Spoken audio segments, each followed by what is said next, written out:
Masih bersama kami di Presisi Pagi. Pemirsa, personil Satuan Tugas Humas Operasi Damai Kartens 2025, Posko Timika melaksanakan kegiatan sosial berbagi kasih kepada masyarakat yang membutuhkan di Kabupaten Mimika.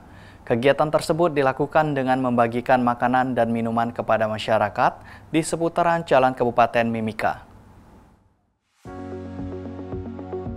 Sasaran utama kegiatan sosial berbagi kasih ini adalah para pekerja jalanan, pengangkut sampah, dan anak-anak yang membutuhkan uluran tangan. Selain membagikan bantuan, personil juga menyempatkan diri untuk berbincang santai dengan warga sekitar guna mempererat hubungan antara aparat dan masyarakat.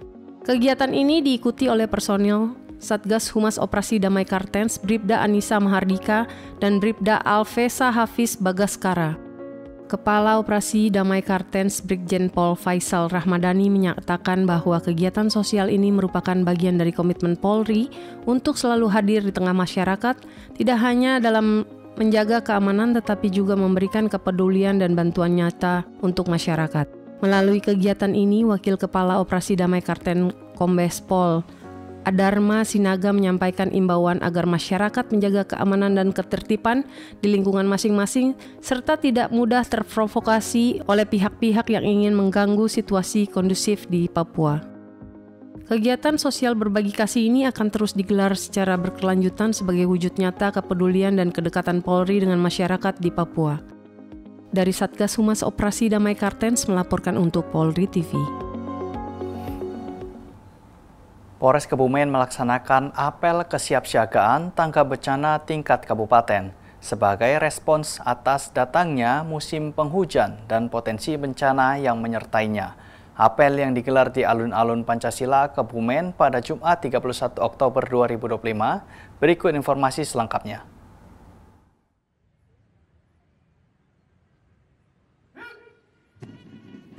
Apel kesiapsiagaan tanggap bencana ini dipimpin langsung oleh Kapolres Kebumen, AKBP Eka Baasit Samsuri, dan melibatkan partisipasi penuh dari unsur Forum Koordinasi Pimpinan Daerah, TNI, Badan Penanggulangan Bencana Daerah, serta berbagai komunitas relawan tanggap bencana di Kebumen.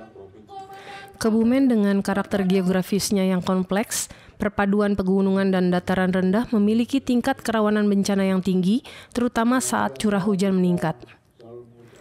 Kapolres menekankan pentingnya kesiapsiagaan, baik dari segi personel, peralatan maupun sarana dan prasarana. Apel ini merupakan tahapan krusial dari manajemen penanggulangan bencana guna memastikan seluruh unsur gabungan dari Polri, TNI, hingga pemerintah daerah siap bertindak cepat. Pemerintah Kabupaten Kebumen juga menyiapkan upaya mitigasi dengan memasang alat deteksi gerakan tanah di titik-titik rawan longsor. Sementara TNI menyiagakan para Babinsa beserta Babin Kamtipmas di tingkat desa. Pengerahan ini bertujuan mempercepat proses laporan dan tindakan mitigasi sejak dini.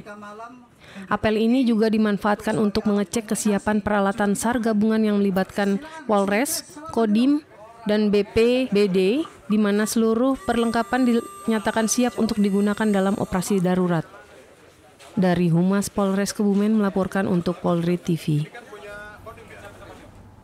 Pemirsa, Ditres Narkoba Polda Sumatera Selatan melakukan pemusnahan barang bukti narkoba dengan total ada 16 laporan polisi dengan pengamanan 23 tersangka. Pemirsa Polri TV, hari ini Polda Sumsel melaksanakan kegiatan pemusnahan barang bukti narkoba.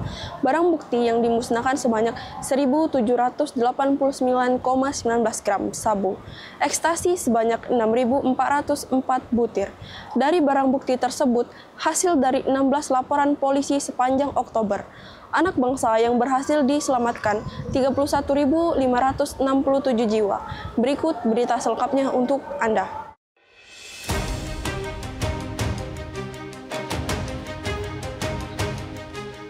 Polda Sumatera Selatan telah melakukan pemusnahan barang bukti narkoba dengan tersangka sebanyak 23 orang dengan barang bukti berupa sabu seberat 1.863,57 gram dan ekstasi seberat 6.466 butir.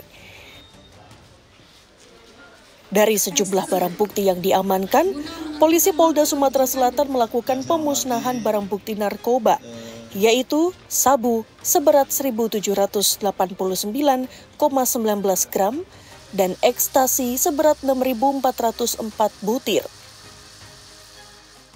Di wilayah kita udah cukup marak juga, namun mereka beredaran via medsos. Jadi dia transaksinya via media Instagram atau akun-akun gitu. Jadi mereka transaksi tidak face to face. Jadi misalnya saya memesan via akun saya, nanti direspon, dibayar, terus barang bukti diambil di mana seperti itu. Ya, untuk periode yang sebelumnya itu kita ada 26 perkara. Ini 16 perkara. Tentu kita terus ini ya, terus tim-tim kita di lapangan melakukan upaya penyelidikan dan penangkapan ya. Dari hasil penyelidikan polisi, Polda Sumatera Selatan berhasil selamatkan 31.567 jiwa. Selain itu, atas perbuatan para tersangka dikenakan pidana seumur hidup. Dari Humas Polda Sumatera Selatan melaporkan untuk Polri TV. Polres Kutai Timur bekerjasama dengan PT DSN Group melaksanakan kegiatan penanaman dan perawatan jagung hibrida di lahan ketahanan pangan Desa Muara Wahau, Kecamatan Muara Wahau pada Sabtu sore. Dan berikut laporan personil Humas Polres Kutai Timur, Bribda Natalia. Halo Sobat Polri, saya Bribda Natalia, salam presisi. Polres Kutim dan PT DSN Group tanam jagung dukung swasembada pangan 2025 pada Sabtu 1 November 2025. Polres Kutai Timur bekerjasama dengan PT DSN Group melaksanakan kegiatan penanaman dan perawatan jagung hibrida di lahan ketahanan pangan Desa Muara Wahau, Kecamatan Muara Wahau. Kegiatan ini merupakan bagian dari dukungan terhadap program swasembada pangan tahun 2025 dan sinergi antar aparat kepolisian dengan sektor wisata. Kapolres Kutai Timur AKBP Fauzan Arianto mengatakan kegiatan ini merupakan wujud komitmen Polres Kutim dalam mendukung ketahanan pangan nasional sekaligus mendorong partisipasi pihak swasta dalam pembangunan pertanian. Kegiatan ini dihadiri oleh Wakapolres Kutai Timur, Kabak SDM, Kasat Sabara, Kapolsek Muara Wahau, Kapolsek Kongbeng, serta 30 personel Polres Kutai Timur. Dari pihak PT DSN Group, hadir manajemen dari 5 perusahaan anak, yakni PT Swakarsa Sinar Sentosa, PT Dharma Agrotama Nusantara, PT Dharma Inti Sawit Nugraha, PT Dewata Sawit Nusantara, dan PT Kapas beserta 20 karyawan. Kehadiran pejabat ini menegaskan pentingnya kolaborasi antara aparat keamanan dan perusahaan dalam menjaga ketahanan pangan lokal. Adapun total lahan ketahanan pangan PT DSN Group di wilayah Kecamatan Muara Wahau mencapai 20 hektar dan penanaman dilakukan secara bertahap hingga seluruh area siap panen. Pada kuartal 3 sebelumnya, penanaman telah dilakukan seluas 5 hektar. Kegiatan ini menegaskan komitmen DSN Group yang terdiri dari 5 perusahaan anak di Muara Wahau dan Kongbeng untuk mendukung program swasembada pangan melalui penanaman jagung kuartal 3 dan kuartal 4 tahun 2025. Hingga saat ini, total luas lahan yang telah ditanami mencapai 12 hektar dan perusahaan akan terus menambah area tanam hingga seluruh lahan tercakup. Sinergi antara Polres Kutai Timur dan PT DSN Group diharapkan tidak hanya meningkatkan produksi jagung, tetapi juga menjadi contoh kolaborasi antara aparat keamanan dan dunia usaha dalam mendukung ketahanan pangan daerah. Langkah ini diharapkan dapat memberikan kontribusi nyata terhadap tercapainya target swasembada pangan tahun 2025, sekaligus meningkatkan kesadaran masyarakat akan pentingnya peran sektor swasta dalam pembangunan pertanian lokal.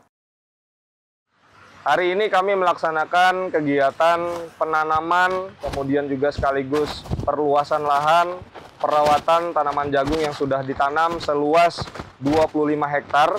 Sekaligus juga insya Allah di kuartal 4 ini target kami panen adalah sekitar 75 ton jagung pipil yang nanti akan kami hasilkan. Tentunya kegiatan kami pada kesempatan sore hari ini didukung oleh segenap dari seluruh manajemen PT DSN Group, sekaligus juga dibantu oleh 3 kelompok tani yang ada di Kecamatan Wahau dan Kongbeng, termasuk juga jajaran Polres Kutai Timur, Polsek Wahau, dan Polsek Kongbeng. Demikian informasi yang dapat kami sampaikan. Saya Bribda Natalia. Terima kasih. Salam presisi. Tetaplah bersama kami, Presisi Pagi akan segera kembali.